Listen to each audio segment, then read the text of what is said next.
Sky Squad, we are back in the building. Okay, so we got to talk about Love and Marriage DC. This reunion, baby, let me tell you something. It was very, very interesting. And to be quite honest with you guys, I feel like it has actually really warmed me up for what could possibly occur in season 2 as we dive deeper and deeper into the nooks and the crannies of these people's relationships and their marriages. Because I mean, honestly, that's what we do. Okay. So let me go ahead and give you guys a bit of a spoiler warning for those of you guys who have not seen this. I am going to do my best to be as honest as possible. Especially, this is always hard for me with this particular franchise, because I've either come into contact with these, cast members, or I'm either friends with them, or, in some way, shape, or form, there's, only so many degrees of separation between me and each of these individuals. So it's kind of difficult for me sometimes to give my, honest opinion, but I have to do that in this review. And so I'm going to go ahead and issue a warning to anyone on the cast who may potentially hear this. I got to be honest about what I saw, and I got to be honest about what was given on the screen, because I got to do my job and do my due diligence about what I see. Okay, so that's number one. Now, on a scale of 1 to 10 in terms of a reunion episode, I am actually going to give part 1 a 10. Yes, I want you guys to rate it down in the chatterization what you guys would give it on a scale of 1 to 10.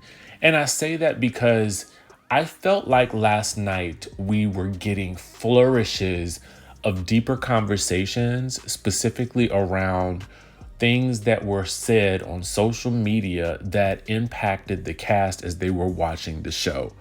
Specifically with Arena's situation and with Jamie's situation, with Ashley and Quick, Ashley and Winter. And we even got some insight into how Monique feels about Winter as well. And so these relationships are proving to be a lot more complex than even what we were given when we were watching the show itself.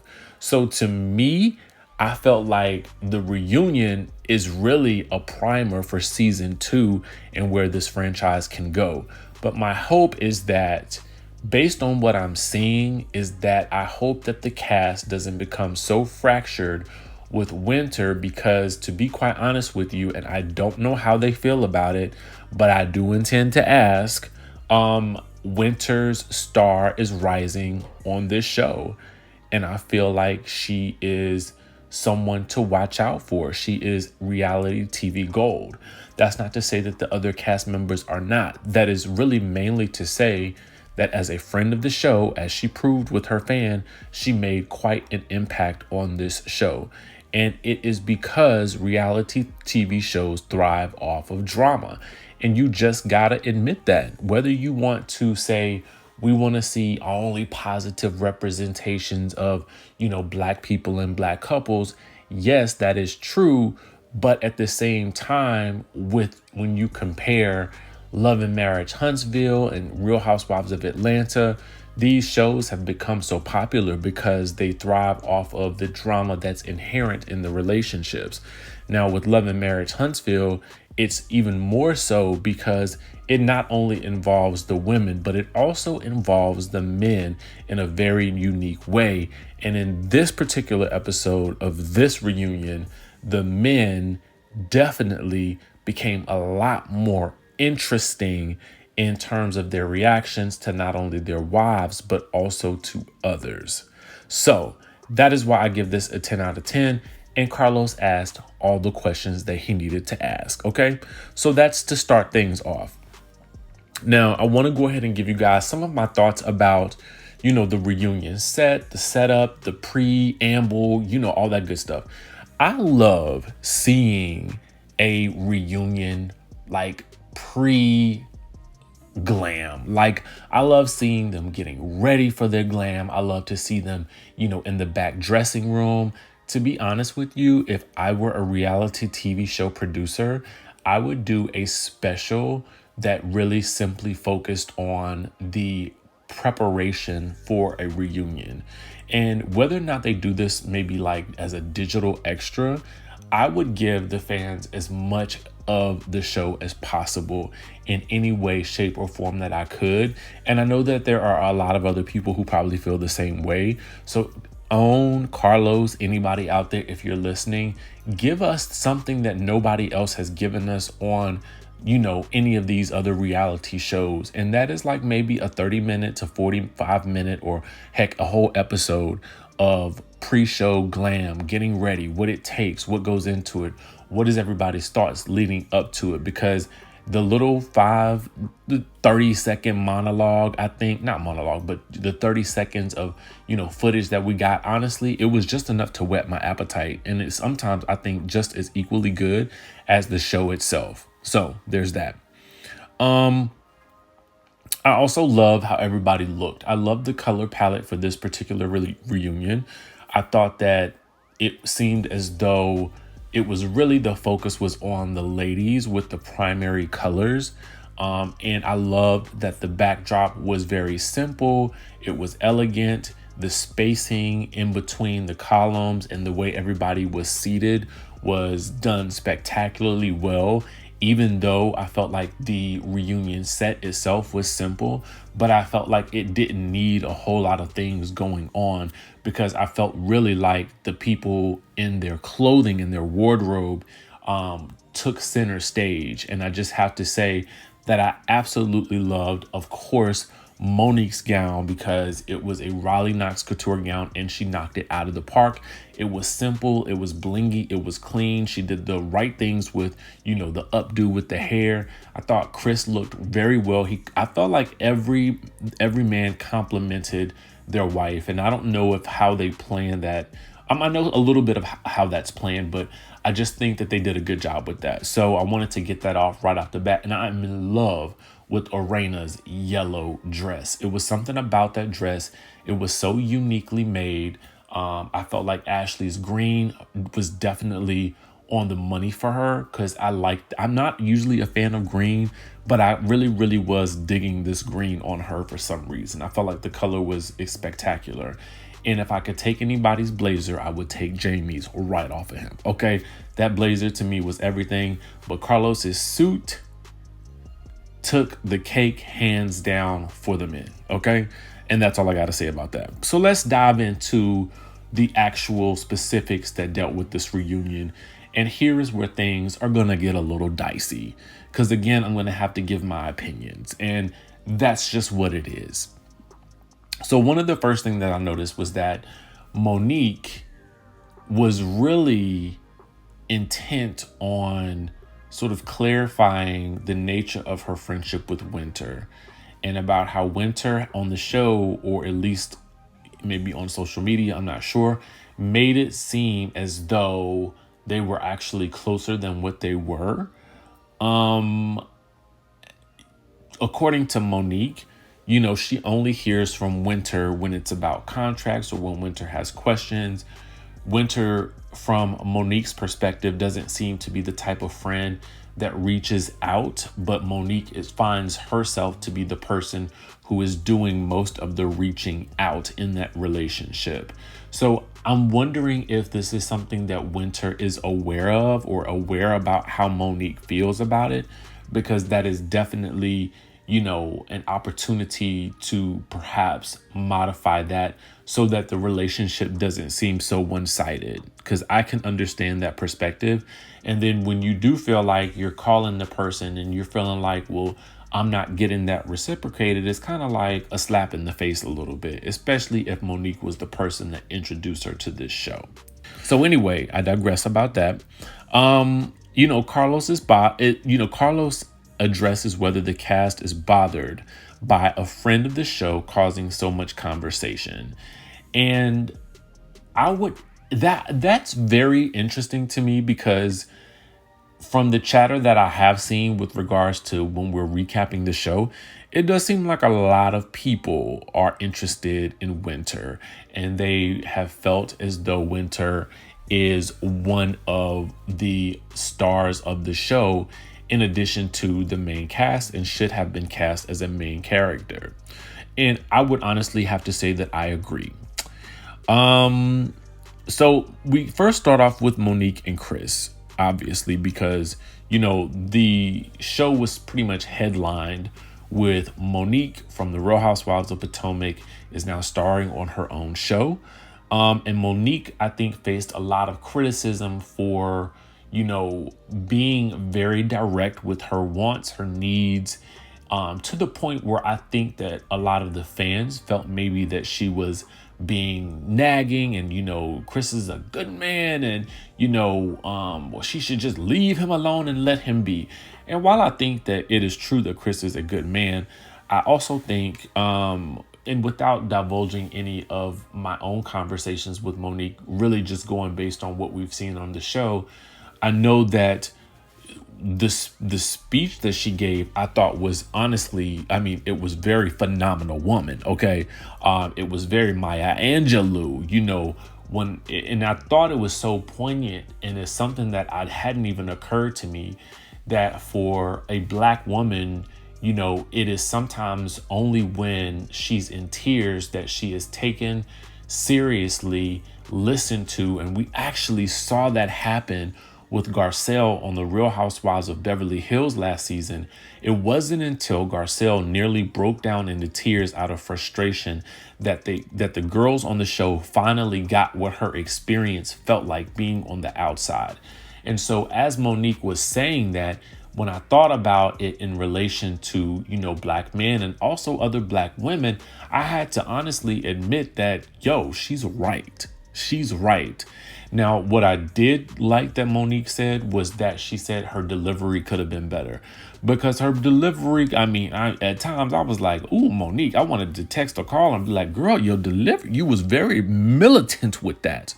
But, one of the things that I feel like with Monique is that, and I've seen it personally, is that Monique, as a result of the things that she was going through on the Real Housewives of Potomac, I think has forced her to become and evolve into a different person at a faster rate than probably what most people have had to go through. I think anytime you have one of those traumatic events, sometimes it propels you into a state of growth. And I think that Monique embraced that growth wholeheartedly, stepped into her power, owned who she is, and now she's so to the point, and I think she's always been pretty much outspoken. I think she's always been a talker, but I think now she's really vocalizing her wants and her needs as a woman, as a mom, as a wife. And what I love about Chris is that, as we see on the reunion, he is completely supportive of that. He is also completely willing to do the work to make sure that he is fulfilling her needs. And to be quite honest with you, I think that as they continue to walk down this path, that they're going to be all right.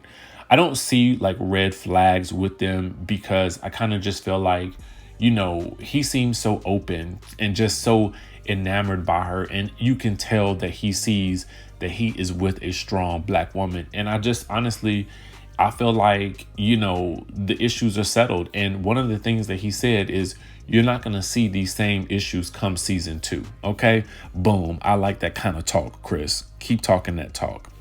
So then we get into, Ashley and Quick, and, she talks about now she's being in the forefront of the show. According to Quick, the gout is getting better, but according to Ashley, he still has some of the same issues with overworking. He talks about being taught not to be emotional and how he's helping to raise his son a bit differently so that he is able to express those emotions. We talk about Ashley falling into a depression and because of not being able to pursue her passions. And she says that if she could do it all over again, she would not have gotten married at the age of 21. She would have waited a couple of more years so that she could really do the things that she wanted to do. So I like that. Now, here is where we're going to have some problems, or I might have some problems. I don't know about nobody else, but we have got to talk about Jamie and Arena. Now, I'm going to tell you the truth. I am in love with me some Arena. I am. She is a sweetheart. She is so, even you see her for as glamorous as she is, and she is still very down to earth. She's, she has a playful personality. I just like her. There's an elegance about her that I love. And in terms of Jamie, meeting him in person and talking to Jamie is the type of person he's got great ideas. He wants to help people. He is, about his business. And those are things that I might admire. And I really do enjoy them as a couple in person. Now on the show, we got to talk about what I'm seeing on this show. So I'm going to be for real, point blank honest, and keep it all the way 100 about things that I felt like were wrong. Okay. So the first thing that Jamie says is that he feels like he sees the narrative that's being put out there that he is controlling or angry. Well, I mean, I felt like it's not really a narrative if that's what the camera is showing. So that's number one. Carlos asks Irena, are you in a controlling marriage? Irena says, when we first got married, yes, controlling of my, the finances. But that was back then. But now she feels like she's found her voice. So my thought is, okay, that's cool. But when Jamie chimed in and says, when we got married, she was irresponsible, in debt, and he paid off her credit cards. And I was kind of already like, ooh, like, you ain't have to put all her business out there like that. Like, I mean, you might as well have told us her credit score. But then he says he created the person who you see today, who is a boss. And so Carlos says, so everybody, first of all, is looking kind of crazy. Like, wait, did you just say you created her? I thought God created her, but okay. Carlos says, Irena, do you feel like James created you? Irena says, I do agree with that. Yes. And the look on everybody else's faces is just like, now say what now? This was problematic for me because I do feel like Jamie, I think that you are, listen, I'm sure you're the boss of all bosses, the hustler of all hustlers, but you can never claim to have created someone. You didn't do that. You might have helped provide her with the tools and the resources to make improvements in her life, as any husband or wife should do. But you did not create the boss that she has become. She has done that on her own, and you have to allow her to own some of that without taking that from her. And Irena, you cannot, to me, say that this man created you, because there's only one creator, okay? And his name is not Jamie. It is God, okay? Carlos brings up, that Jamie is kind of like handsy with Irena. And people online, and I have heard this in various, I've seen it in various places, that people feel like Jamie is abusive. Irena says that he's not abusive. When he did grab my face, I was just talking, and he was like trying to turn my head. Jamie then says something to the degree of, well, when she gets cranked up, it was time to calm her down. Irena says, yeah, I mean, he just grabbed my face. And this to me also was like, wrong road, Jamie, wrong road. The better response to that should have been, you know what? I didn't even realize I was doing that. And, I just didn't like all that. I think that the best response to this was Quick's response when he says, because Carlos asked if he could ever do that to Ashley, and Quick is like, no. And Ashley is like, do not touch me. Okay. Don't do it. And I think that's really the only response to this situation. I did feel like Irena was making excuses for him, because I don't really feel like you should ever, I just can't imagine touching my spouse in a way that is directing them in any way, shape, or form, unless I'm trying to save their life. To me, it's just uncalled for. And I think in this instance, Jamie is wrong. And I think that Irena is wrong for enabling that.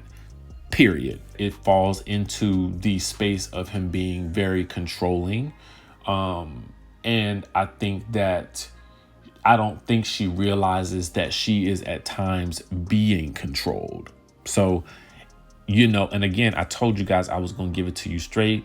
Jamie and Irena, if you guys see this, I'm sorry, but I got to call it like I see it from what I see on the screen. Okay. So Irena says, well, it wasn't a hard grab. And then Jamie says that Carlos is hyping it up. And so Carlos has to clarify, like, listen, I'm here to ask the questions based on what people are saying on social media.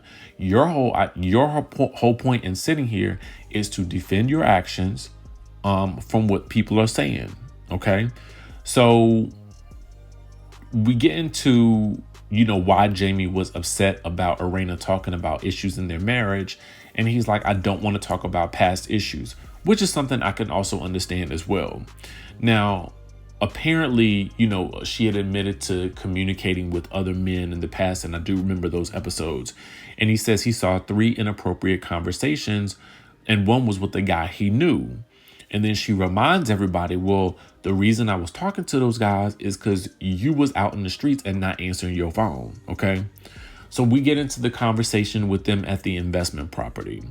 And the question was asked, does Irena paint him to be a bad person? And Jamie feels like Irena does paint that sort of picture, that he's a bad husband, controlling, etc. And Irena's like, I'm painting that picture. And he's like, that's what I said. So it's sometimes those little moments that those interactions between the two of them that kind of give you the impression that, like, oh, bruh, like it's little things like that just kind of feel like the sarcasm. It was just like, it made me cringe. It did. It really did. So Quick basically tells Jamie that he's flat out wrong for confronting his wife in public like that, especially because people are always going to be watching them because they are in the public eye. And Jamie says, well, the reason I raised my voice is because you wouldn't do what I asked you to do. Again, Jamie, wrong road. We cannot yell at our spouse because they don't do something that we want them to do. It's at a point in time, you can have a disagreement about something without raising your voice. My pet peeve is to have someone yell at me. The moment that you start yelling at me is the moment that the conversation is over for me. I can't hear anything else you're saying because you're not going to speak to me in that manner. That's just how I am. Okay. And I also feel like you just can't yell at somebody because they're not doing what you say. She's not your child. That's your wife. You know what I'm saying? So anyway, winter is here, and, Carlos throws a little shade with the alleged relationship specialist. Winter came with her own prop that says friend of the show, which I thought was wild. Okay. But I liked it. So the question is she a relationship coach?